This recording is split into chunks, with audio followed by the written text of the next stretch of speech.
आणि अपमानाचा सूड घेतल्याशिवाय स्वस्थ बसणार नाही.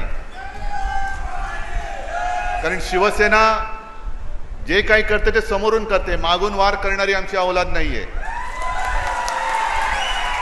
समोरासमोर या. आम्ही छातीवरती वार झेलणारे आणि छातीवरती समोरून वार करणारे आहोत. आणि म्हणून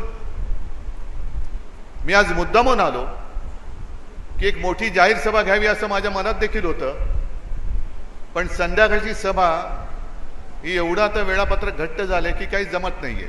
आज संध्याकाळी तर मी वर्ध्याला सभेसाठी जातोय. काल बुलढाण्याची सभा झाली. पूर्ण राज्यामध्ये आणि देशामध्ये एक प्रचंड लाट दिसते. प्रचंड म्हणजे याचं वर्णनच करू शकत नाही. कदाचित अशी लाट ही आणीबाणीच्या नंतर आली असेल. तेव्हा तर आपण सगळे लहान होतो. पण त्याहीपेक्षा मोठी लाट आज देशामध्ये उसळले हे सगळ्यांना जाणवते. प्रचाराचे मुद्दे तेच आहेत.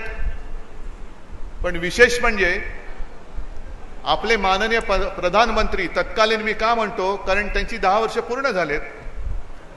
या निवडणुकीच्या काळामध्ये कोणी प्रधानमंत्री असत नाही. ते काळजीवाहू असतात.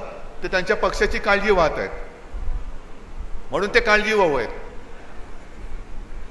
जोपर्यंत शिवसेना आणि भारतीय जनता पक्षाची युती होती त्यावेळेला प्रधानमंत्रीजी मोदी आपल्या महाराष्ट्रात किती प्रचार सभांना आले होते आणि आता किती येत आहेत. आता अगदी गल्लीबोळामध्ये जात आहेत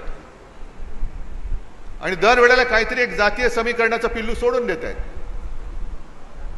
काल एका कुठल्या तरी सभेत ते म्हणाले की काँग्रेस ज्यांना जास्त मुलं होत आहेत त्यांना सगळी संपत्ती वाटून टाकेल. अहो मग 10 वर्ष तुम्ही तिकडे बसला होतात, कमी मुलं होणाऱ्यांना का नाही वाटलीत? आता जास्त मुलं कोणाला होतात आणि कमी मुलं कोणाला होतात ते मोदींना कसं कळते देव जाणे. ना त्यांच्याकडे यंत्रणा असेल कारण प्रधानमंत्री आहेत. पण 10 वर्ष तुम्ही सत्तेवरती बसल्यानंतर होतात तुम्ही सत्तेवरती. आम्हीच मूर्ख होतो तुम्हाला तिथपर्यंत नेण्यासाठी. 15 लाख रुपये येणार होते, 15 लाख काय आलेले नाही आहेत. आणि आता ते जे काही चालतंय, मी कालच्या सभेत बोललो, काही मुद्दे मला मुद्दामून सगळ्या सभेत सांगायचे. कारण ही निवडणूक जी होते ती त्यांच्या जीवन मरणाची नाही, ही शेतकऱ्याची आणि तुमच्या आमच्या जीवन मरणाची लढाई आहे. आयुष्य कसं जगायचं, स्वातंत्र्यामध्ये लढायचं की पारतंत्र्यामध्ये लढायचं.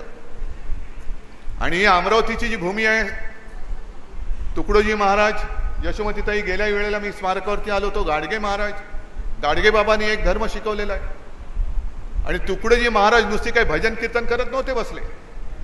त्यांची कीर्तनं सुद्धा ही देशप्रेमाने ओथंबलेली होती, क्रांतिकारकांना प्रेरणा देणारी होती.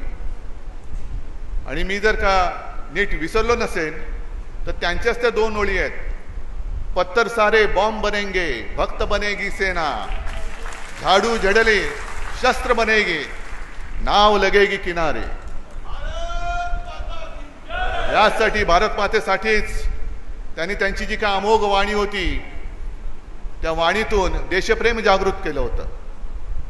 आणि आज जे सत्तेवरती बसलेत त्यांचा स्वातंत्र्य लढ्याशी काडीचाही संबंध नव्हता, कुठेही नव्हता, कधीही नव्हता.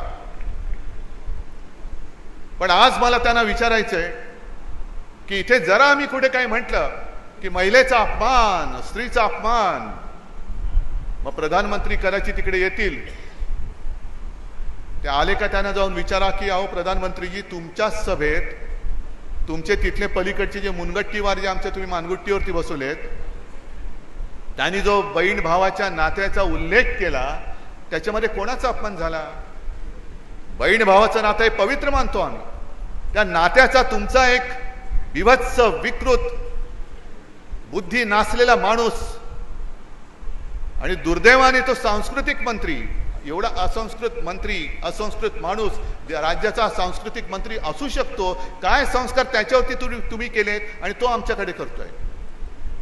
ज्यांना असं वाटतं की इकडे जरा काही बोललं की महिलेचा अपमान झाला त्यांना सांगायचंय की पहिलं जाऊन त्या मुनगट्टीवरच्या मानगुट्टीवरती बसा आणि संपूर्ण देशातल्या महिलांची माफी तुम्ही मागा. महिलांचा अपमान मणिपूरमध्ये काय झालं होतं? गेलेत प्रधानमंत्री तिकडे. अगदी गेल्या काही दिवसांपूर्वी याच राज्यातला एक मंत्री सुप्रियाताईला शिवीर येतोय चॅनेलवरती आणि कोणाला काही पडलेलं नाही आहे. कुठे गेले ते भाजपवाले, नीतिवान भाजपवाले? तुमच्याकडनं आम्हाला हिंदुत्वाची शिकवणी लावण्याची गरज नाही आणि देशप्रेमाची तर तुम्ही बातच बोलू नका. तुमच्या रक्तामध्ये देशप्रेम आहे की नाही हेच आम्हाला तर शोधावं लागेल. पण तुम्ही 10 वर्ष देशाला लुटून टाकलं. जास्त मुलं होतील त्यांनाही काँग्रेस संपत्ती वाटून टाकेल. अहो इकडे माझ्या शेतकऱ्यांची तरणी बाण मुलं आत्महत्या करतायत. काम नाही, त्यांना शेतमालाला भाव नाही म्हणून आत्महत्या करतायत. त्यांच्यासाठी कधीतरी तुम्ही 2 शब्द तुमचे खर्ची घातले होते? नुसतं आम्ही याव करून त्याव करू. 70 वर्षामध्ये काँग्रेसने काय केलं, पुढच्या 30 वर्षात आम्ही काय करणार? अहो गेल्या 10 वर्षात तुम्ही काय केलं त्याचा पहिला हिशोब आम्हाला द्या आणि मग पुढच्या 30 वर्षाकडे जाऊ. पण 2014 साली त्यांनी जी काय वचनं काढली होती म्हणून मी म्हटलं भ्रमाची लंका, थापाड्यांची लंका. कारण इथे शेतकरी आलेत का रे अहवालमध्ये? आलेत? मग खरं बोलायचं. मी तुम्हाला प्रश्न विचारतो, तुम्ही खरं बोलायचं. गेल्या 10 वर्षात किती शेतकऱ्यांचं उत्पन्न दुप्पट झालं असेल तर मला आनंद आहे. किती शेतकऱ्यांना खरोखर पीक विम्याचे पैसे हे त्यांच्या नुकसान भरपाईप्रमाणे मिळालेत? हात वर करावं.